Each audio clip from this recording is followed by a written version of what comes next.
Now, the COVID-19 temporary employer-employee relief scheme will restart later this month. This comes as many people have been negatively impacted by the recent adjusted level 4 restrictions. Let's speak to Cosatu about this. The first Deputy President of the Federation, Michael Shingange, joins me now. Mr. Shingange, thank you so much for making time. Has government actually made a commitment to resume this temporary employee relief scheme? Yes, good afternoon, Clement and your viewers. Yeah, that's correct. When the President announced that the country will move back to level 4, we had no choice as Labour but to go back to NATLEC and insist that we must revert back to the assistance that those workers who are affected were being assisted since the start of the COVID-19. I must say that there is in principle an agreement between Labour, government and the business at NATLEC. What we're waiting for after the NCCC is the government, the cabinet, to make sure that they approve it so that the ministers can start to gazette it and make a pronouncement. But there is in principle an agreement. And when will it start? And which period will it actually cover? Is it just going to cover the 3 weeks of this level 4 lockdown?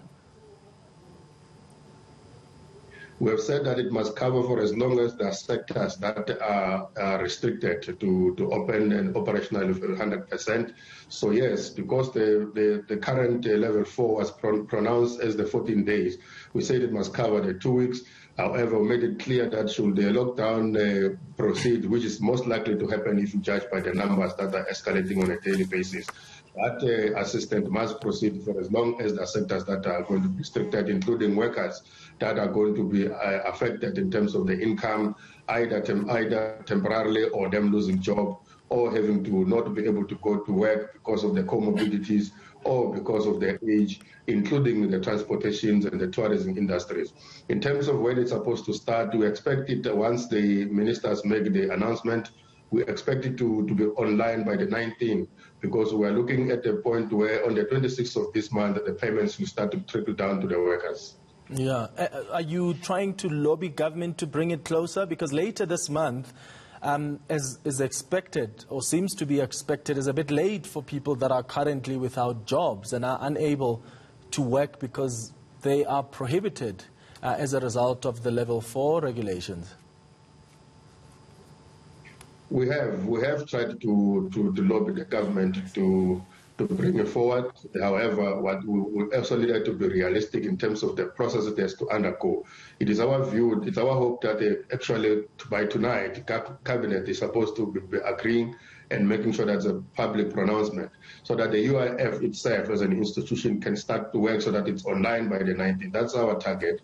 Indeed, we wanted by the 26th, the payment was supposed to start to pay. But if it happens, it's happened quicker, it will be a bonus. However, even if it will not be happening earlier than the 19th as we're expecting, for as long as the workers would have lost any income as a result of the level 4 lockdown, we expect that those employers must still make an application.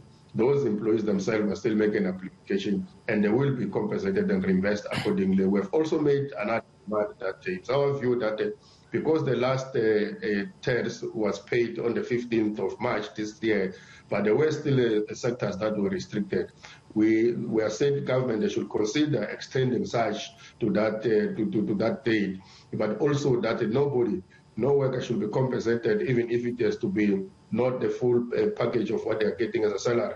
Nobody must be getting less than the 22 rand per hour, which is the national minimum wage promulgated in this country. So we are making all sorts of a demand to try and improve the current agreement. But there is an agreement that says actually those sectors that are affected currently for the next 2 weeks and beyond, they will be paid. Yeah.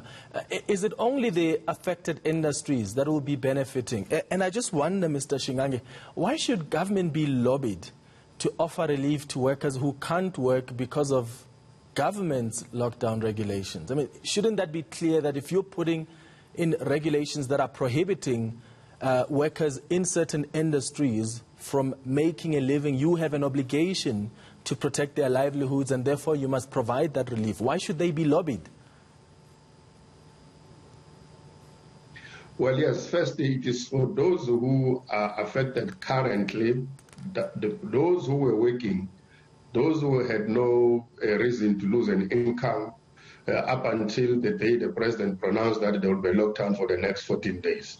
Those first and foremost are the ones that we think that because all of a sudden they are not going to work, the transportation industry is not transporting, the tourism industry, the hospitality, and all the restaurants, those and even the vulnerable workers.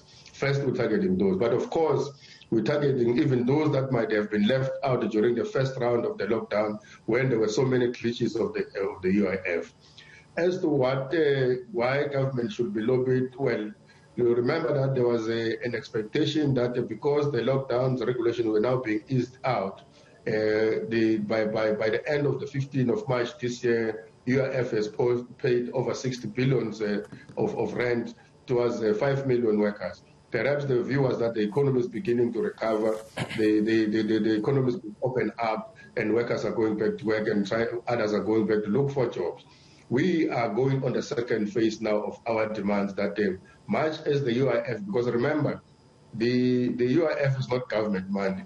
This is the workers' money that they contribute to the UIF fund, but also the employers themselves putting out there. The government itself has no UIF that is contributing. So we are going back to government to put up a stimulus package for the economy, for this industry that are affected. For instance, we are lobbying that the government must be able to ease the tax for those industries, for instance, the legal traders that are expected to continuously pay the tax to government while they are not able to say that they are goods for now. So we're busy working together with them to lobby that there must be those industries that are being exempted or at least given a rebate for a moment, including some of the banks and the insurance companies that must consider giving their customers a repayment holidays, because those customers currently are not able to fend for themselves. They can't even transport themselves. They can't even go find food, but are expected to pay back the loans that they're having. So we're campaigning on the one hand, but we're also maximizing and consolidating that which we have been able to sign an agreement with government and business. But where is government going to get money for this stimulus package, Mr. Shingange? I mean, your unions have been asking for an increase. Government has now made them a new offer of 1.5% with a 1,000 rand gratuity payment. That's going to cost government about 20 billion rand. So on top of that, they must also come up with a stimulus package. Where do you think they're going to get the money? All we are saying is that you can't close down the economy and expect the population to survive beyond the lockdown. We must do all in our power as a society and as a country to make sure that we assist our citizens in order to make sure that they are alive by the time the economy reopens. I think it's another debate on the issues that are part of currently the PSBC negotiations, because you will remember that this thing that we are faced with in the PSBC in terms of the negotiations between government and its employees are not things that started because of COVID. You will remember that workers, as we speak now, all of a sudden, out of the blue, without the provocation of COVID, they just decided to walk away from an agreement and left workers with a salary cut. As we speak, without the burden of the COVID, public sector workers are actually the most affected and worse off in terms of the inflation. So maybe it's a debate for another day, but all we are saying is that the government have accumulated a solidarity fund. We have not had much or actually nothing over the past 18 months about exactly what is the business of the solidarity fund now. We have not heard much about the 500 billion that was sought somewhere. We have not yet much about the 200 billion loan guarantee scheme from the banks, which is not able to be assisting the local economy and the rural economy and those small businesses who are so desperately needed to be given a loan in order for them to start small businesses. But banks are not making it easy. These are the areas that we think the government must leverage in making sure that it assists those who can at least make ends meet in the meantime while the economy is on the shutdown. Well, the Solidarity Fund, I think, has been giving updates on the money that they've been using, Mr. Shingange. I think they've been buying masks. They've been trying to get your workers, especially those in the front line, to get proper PPE. They've been assisting, I think, when they paid a deposit with the vaccine earlier this year. So a number of things have been mentioned as having come from that Solidarity Fund. What do you say to people who argue, well, as unions, we understand that government was trying to walk away from that agreement, but you could have sacrificed the increases this year so that government has money for this stimulus package that you're campaigning for. Government was not trying to walk away from the agreement. They have walked away from the government. They walked away, they went to court. They didn't come to negotiate why they're walking away. They took the workers to court and declared their own agreement to be unlawful and unconstitutional. So it's not that they've been trying anything, it's not that they've been negotiating. That is why the negotiations this year are so hard and so difficult. You can't ask people to sacrifice when you have just left them in the bargaining council and went to court. Because our view is that they could have handled this matter differently. They could have settled that which they owe the workers. They should have renegotiated the repayment terms and then come back and say, by the way, we do not have money, we are facing COVID-19. How is it that we can together South African hold each other's hands and move forward?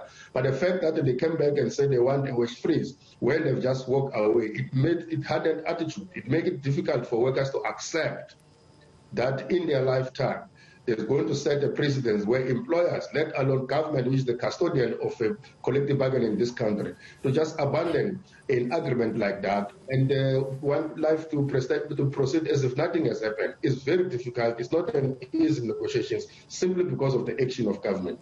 All right, Michael. So if you wanted us to sacrifice, if you want us to sacrifice, at least we honor that which is an agreement first, and then come back to the table and we'll discuss.